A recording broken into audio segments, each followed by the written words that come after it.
Welcome back. Thanks for joining us. My name's Evan Berger, and I'm joined again by Howard Hart, retired Naval Intelligence Officer. So, when a crisis breaks out halfway around the world, the first real question inside Washington isn't what do we do? It's who's in charge. Not the Army, not the Navy, not the Air Force. The answer lives inside a structure most people have never heard of, the combatant commands. These are the organizations that don't build forces, they don't recruit troops, and they don't make headlines. But they quietly hold the responsibility for planning wars, deterring adversaries, managing alliances, and responding to deterrence fails. Today, we're breaking down what combatant commands actually are, why AFRICOM became an unexpected laboratory for modern warfare, and why US Indo-PACOM now sits at the center of gravity for global risk. This isn't about a theory. It's about how the US actually prepares for conflicts, decides who gets what forces, and plans multiple crises at once, before the world ever knows anyone is coming. Welcome to Threat and Theory, where intelligence meets insight, hosted by a veteran of the U.S. intelligence community. We cut past the headlines to show you the world as it actually unfolds, a place where threats are examined before they're obvious, and theory is used to understand what pressure, power, and intent are really doing beneath the surface. Every episode breaks down complex geopolitics, tradecraft, hidden dynamics, emerging technologies, and the human element behind global events. It's like learning chess for the geopolitical world of today. Discover how intelligence actually shapes the world, not through secrets, but through clarity. You're listening to Threat and Theory. Let's begin. Well, I'm excited for you to bring me up to speed here, Howard. Yeah. So tell me a little bit about what combatant commands are, first off. So, COCOMs, am I wrong? That's right, COCOMs. Okay, all right. COCOMs, very good. So it all starts the year before I was commissioned into the Navy. In 1986, the Goldwater-Nichols Act was passed and signed by President Reagan. And prior to that, the military services more or less managed how we fought wars, or ran how we fought wars. But with the Goldwater-Nichols Act, it weighted everything to what they called joint warfare. And joint warfare is fought from the combatant commands. The best way to describe a combatant commander is a 4-star who has the power of a viceroy. Okay. The U.S. Indo-PACOM is a 4-star admiral who, for instance, who works out of Camp Smith in Hawaii, usually an admiral. And he controls all military forces arrayed between the eastern approaches of the United States all the way to India. An enormous amount of responsibility. Yeah. Underneath him, he has what they call type commanders, or TICOMs, because I know you love your acronyms. And what these commanders do is they'll for instance, you have your Naval Force Commander, your Air Force Commander, your Army Commander. Okay. And they'll shuttle their forces up to him. But they report for warfighting purposes to U.S. Indo-PACOM. Great example is General Schwarzkopf during Operation Desert Storm, or any other operation. Or let's go more recent, U.S. Southcom during our recent operations in Venezuela. Okay. U.S. Southcom controlled all air and naval and ground assets in his theater. U.S. SOCOM, which is U.S.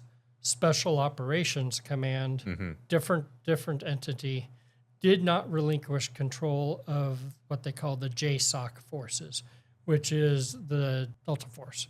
Okay. Yeah. These are Delta Forces, a very specialized unit, and so they typically fall outside of the structure. That's a national asset. Okay. What we do is we divide the world up into different combatant commands. You have European Command, U.S. Indo-PACOM, which is the largest geographic command. U.S. Africa Command, which is our newest one. U.S. Southern Command, or U.S. Southcom. There's now a U.S. Homeland Command. Actually, that might be our newest one, which now defends our Homeland Territory, Okay. and so on. So it's interesting way to fight. It probably is. It makes a lot more sense than the way we used to do it. And so what does that do for instance, the chief of naval operations, or the chief of staff of the Army, or the chief of staff of the Air Force? Well, they're not completely useless. What these folks are doing is they're involved with the training and equipping of forces to supply to these combatant commands when they go forward. Okay. And so that's typically the way it works. It's when you look at the warfighter, it's all done at these combatant commands. And so the combatant commands then have control over all of those different, the air, the water. I mean, they have control over that stuff as they need it, at their disposal. That's right. Okay. And another misconception is the role of the chairman of the Joint Chiefs of Staff. Everybody thinks that the Joint Staff is this all-powerful, imperial staff. It's really not. They don't control any forces. The chairman of the Joint Chiefs of Staff is the primary military advisor to the president, and the Joint Staff is in charge of deploying forces across theaters. And so what they'll do is they'll write orders, for instance, to the Navy saying, hey, deploy an aircraft carrier over to U.S. Central Command. But that's about the limit of what they do. They are not in charge of fighting the war over at U.S. Central Command. They're in charge of enabling the provision of forces there. So what do you think the biggest misconception about that people have about combatant commands is then? I think the biggest misconception is that it's the military services that are running the wars. Yeah. And it's really not. Yeah. We truly do fight them. For instance, U.S. Central Command is located in Tampa, Florida, of all places. I'm not sure why. Yeah. Probably because it's easier to live there than it is overseas. It's certainly much more stable. But U.S. Central Command fights, plans and fights the wars in the Middle East from Tampa, Florida. Wow. Enormous amount of power. Mm-hmm. And these 4-star admirals or generals, 4-star officers, they're running budgets of billions of dollars, and they're meeting with heads of state on a regular basis. They're as much politicians as they are war planners. Enormous amount of power. Aside from the elected officials at the very top of our government, they're probably as powerful as anybody in our government, outside of the cabinet members. Yeah. So even though they don't have, they're not recruiting soldiers. They don't have soldiers it's not like I'm part of U.S. Indo-PACOM and I've got, these are my guys, I need to send them over there to do something. It's really about that posturing, right? And it's about the strategy behind how best to leverage the assets that the U.S. has. That's right. Okay. They are the war planners. Yeah. U.S. Indo-PACOM, for instance, would be the one planning for any contingency involving China and Taiwan. Okay. Or anything involving an evacuation of an embassy anywhere in that theater. Yeah. That's an enormous amount of responsibility, and they have huge staffs. Yeah. When we use the term theater in this regard from a war planning point, can you give me a description or describe what that means to you? Sure. Theaters are really for most combatant commands. And some of them are what we call functional commands. For instance, we do have U.S. Transportation Command, U.S. I'm trying to think of some of our other ones. U.S. Special Operations Command, which are not fixed on a certain piece of the earth. Yeah. But for our main geographic combat commands, basically we draw a line on the map and say you own this piece of territory. Yeah. So we're not talking about Sinopolis.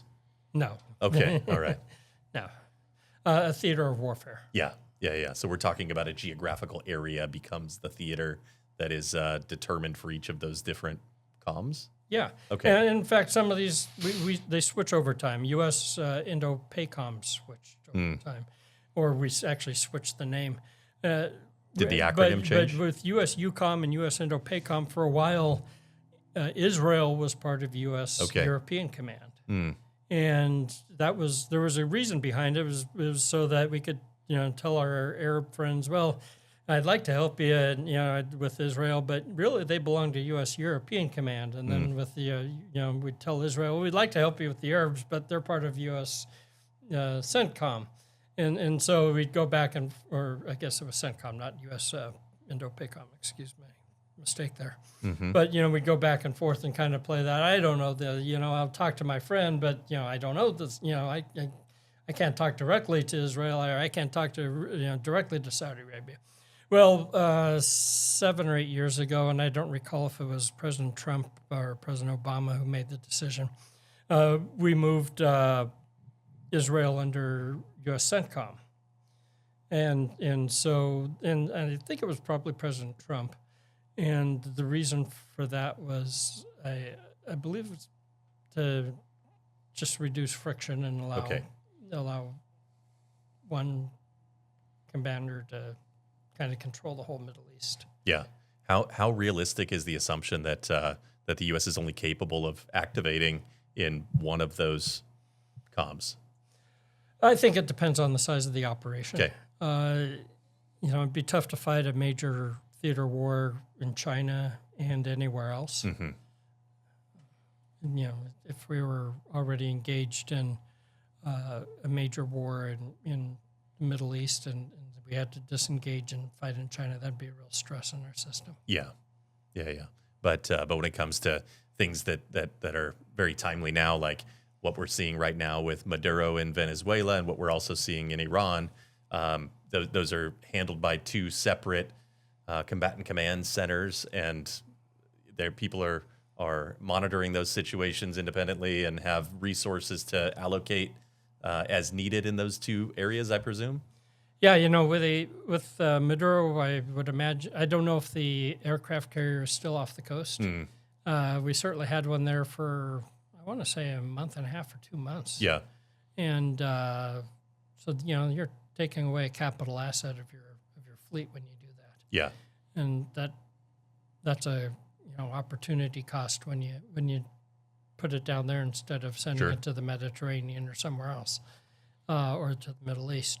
And so, bringing it back, and putting it back on its normal deployment schedule is important. Yeah. When we have something like that in Venezuela, it's not just the size of the operation, but it's also you're taking a major capital asset like that, as well as a Marine Expeditionary Unit, and you're taking them out of their normal rotation, and you're putting them off the coast of a country where we don't typically have something like that.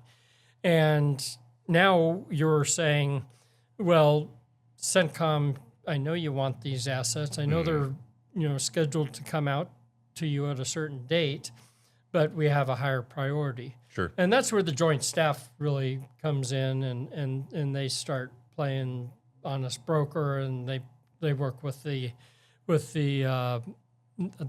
services to say, okay, what can we do to start moving the little pucks around to get CENTCOM's requirements satisfied as well. Yeah. How and let me ask a dumb question.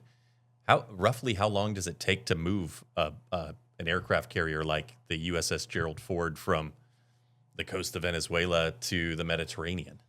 It depends how many atoms you want to bust. But probably with the entire strike group, probably about 2.5 weeks. Okay. Yeah. And typically you want to throw in a port call somewhere along there too. Yeah. Along the way. You don't want to just go off do that. Then you have to have the turnover time. People are, the biggest cost is the human factor.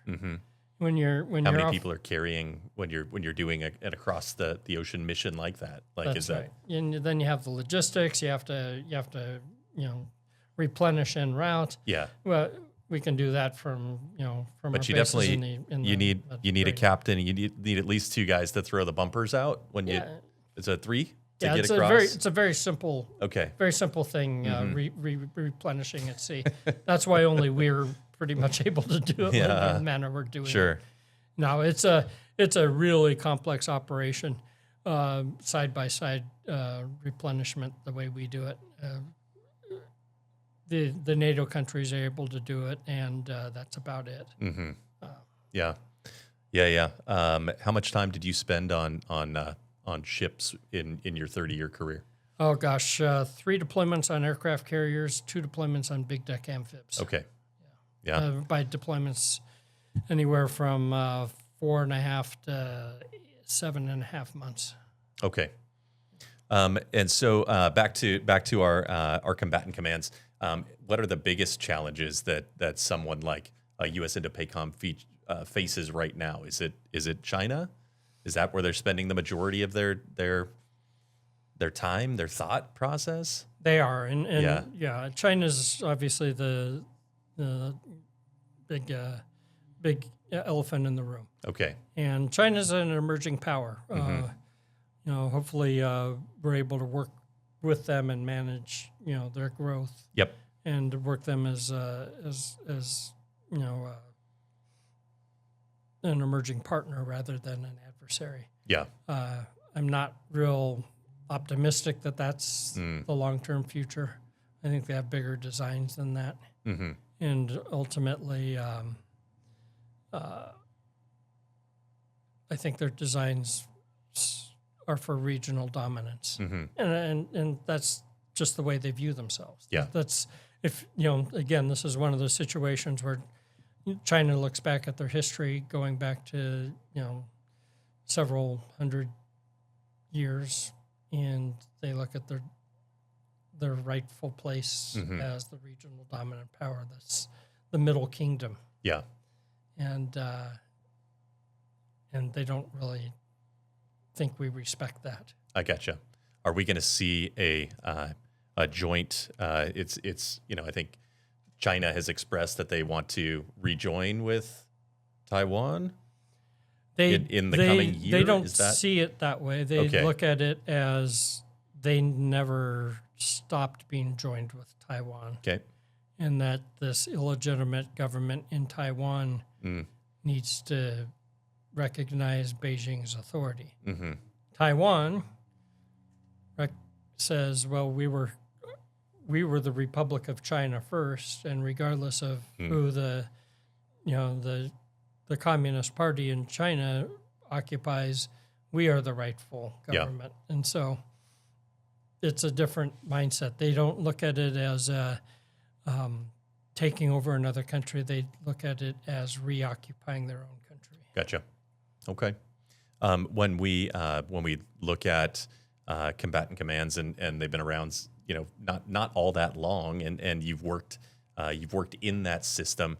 Are there any deficiencies that you've recognized that are things that you would hope this combatant command system evolves into? Are there things that it could be doing better, or does it work as a really effective use right now? It can be challenging. Yeah. My second to last tour was doing counter drugs. I ran intelligence for counter drugs in the U.S. Indo-PACOM. And one of the challenges we had was the biggest problem set that I personally was trying to counter was the illicit transfer of chemicals used to make methamphetamines from China to Central America and Mexico.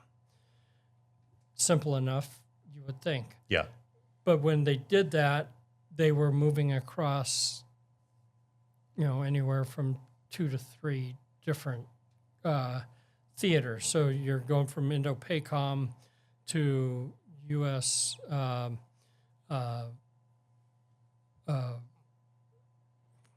USACOM, which is U.S.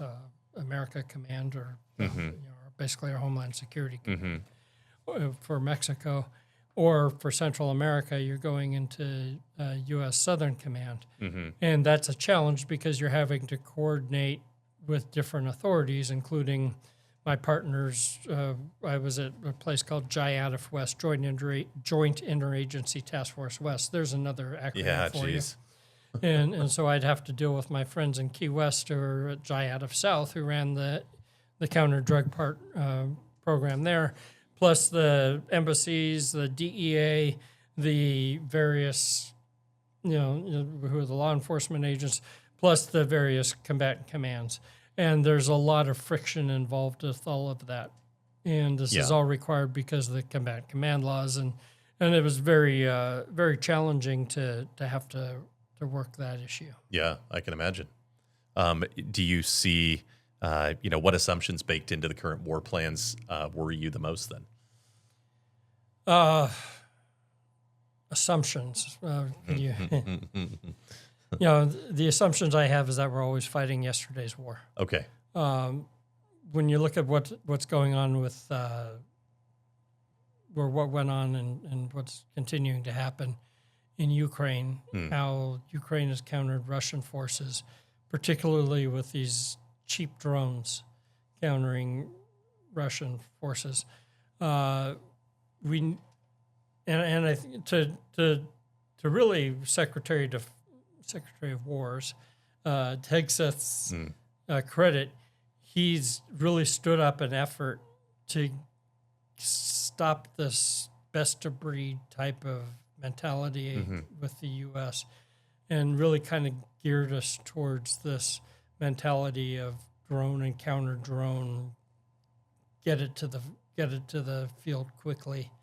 Type of procurement, and that is so important. Our procurement system is so broken, and that's really a fault of the services, not the combatant commands.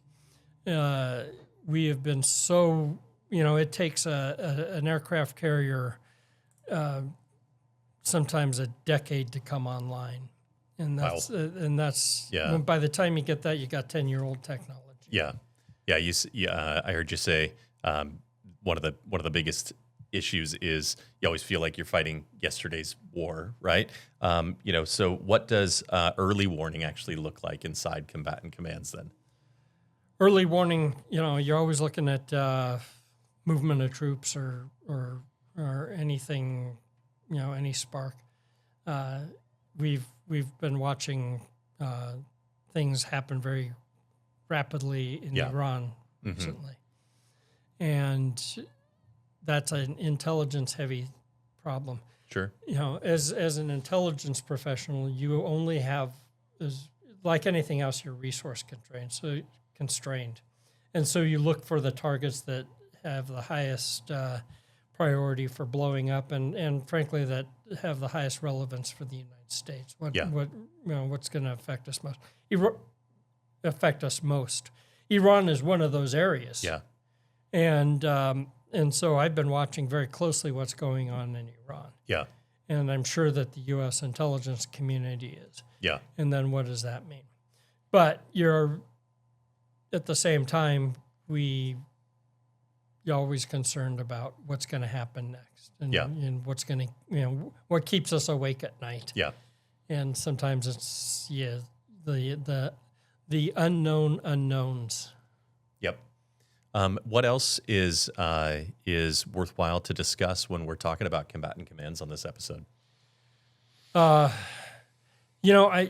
think that the biggest misconception is just that there's you have your 5, now 6 services.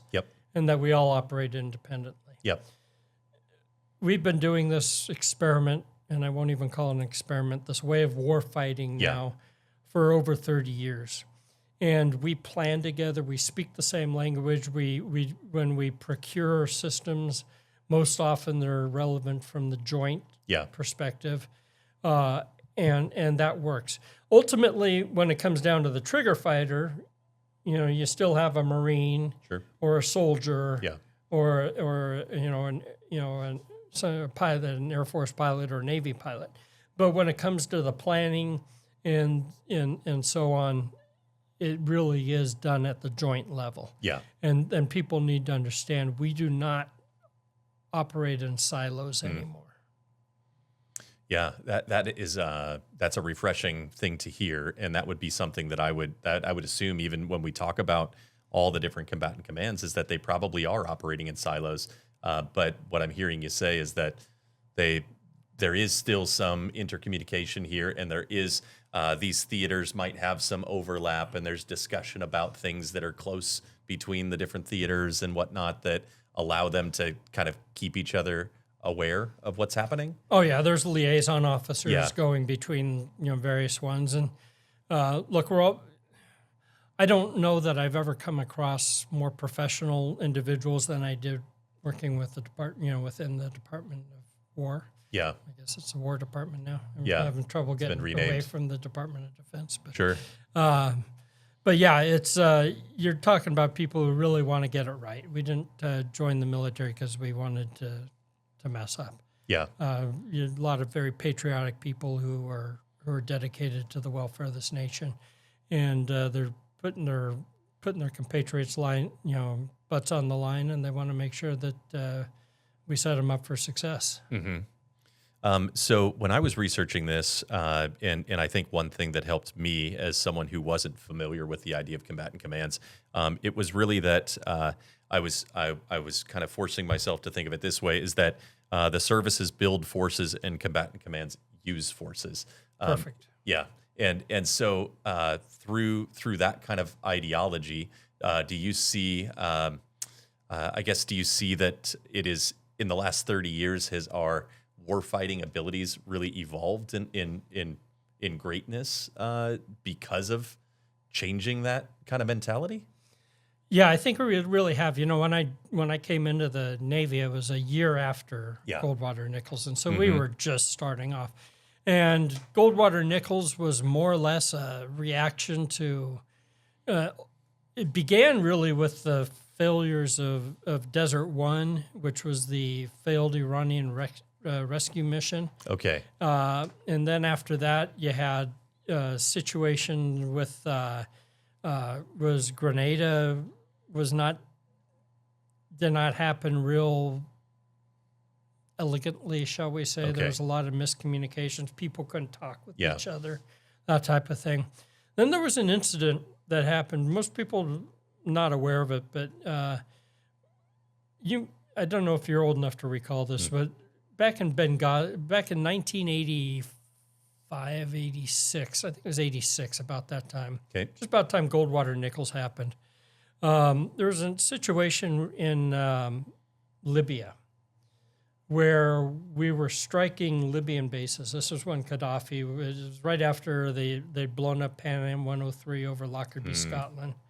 And we were going after several bases in Libya. And we were working, the Navy had a couple carriers off the coast there. And the Air Force was flying from Mildenhall in the UK. And we were planning and we were talking to each other, but the Navy and the Air Force were using different maps. And so we were passing coordinates to them, but cartography is such that if you're using different series of maps, the coordinate on one map is a few hundred yards off using a different map. Sure. And so I forget if it was a Navy aircraft or an Air Force aircraft attempted to bomb a site at the presidential compound.